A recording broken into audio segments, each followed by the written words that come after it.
საქართველოს პრემიერ-მინისტრი დუშეთის რემის სოფელ ბედონში იმყოფებოდა, სადაც გასადენის რეაბილიტაცია დასრულდა. სოფელი ბუნებრივ აირს უკვე მიმდინარე კვირის ბოლოს მიიღებს. მთავრობის გეგმის მიხედვით გასადენის რეაბილიტაცია მოხდება მიმდებარე სოფლებში მლეთაში, არახვეთში, ქვეშეთსა და ხადას ხეობაში, რის შედეგადაც ჯამში 5 სოფელში მცხოვრები 270 აბონენტი ბუნებრივ აირს მიიღებს. პრემიერ-მინისტრი მოგვიანებით სოფელ ქვეშეთში ადგილობრივ მოსახლეობას შეხვდა და ცენტრალურ ავტომაგისტრალზე გარე განათების სამონტაჟო სამუშაოები დაათვალიერა. გაზი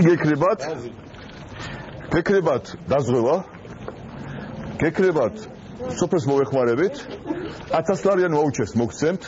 ბატონო, გაზი გაამახვილეთ ყურადღება და გააკეთეთ. განამარტო გაამახვილეთ. ჩვენ რამე გითხრა დაგაკეთებია. შემდგარ რომელიმე დაპირება მოგისმენია რომ არ შესრულებულა? თქვენი კაცობა ეცე აი ფაშიც მოვიდა. რონალდო მისი პროფესია. დიდი მადლობა. მე მინდა მოვიდე მე 4 წლის თავზე და იგივე მინდა რომ მითხრა. დავიწყეთ რეაბილიტაციები, რაღაც მონაკვეთების გამოსვლა მოიწოვა. პრაქტიკულად დასრულებულია ძირითადი გასადენები, ახლა გვარდება ინდივიდუალური გაზიფიცირება. რამე ხანში შევხვდით?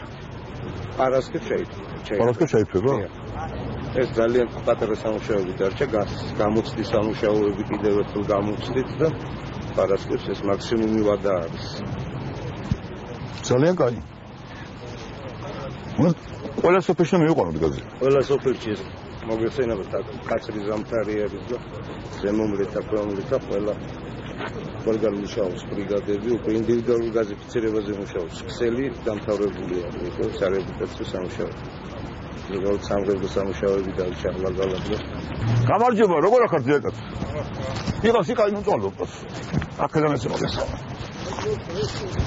აი მოგეს. როგორ ახართ? გამოდის რომე?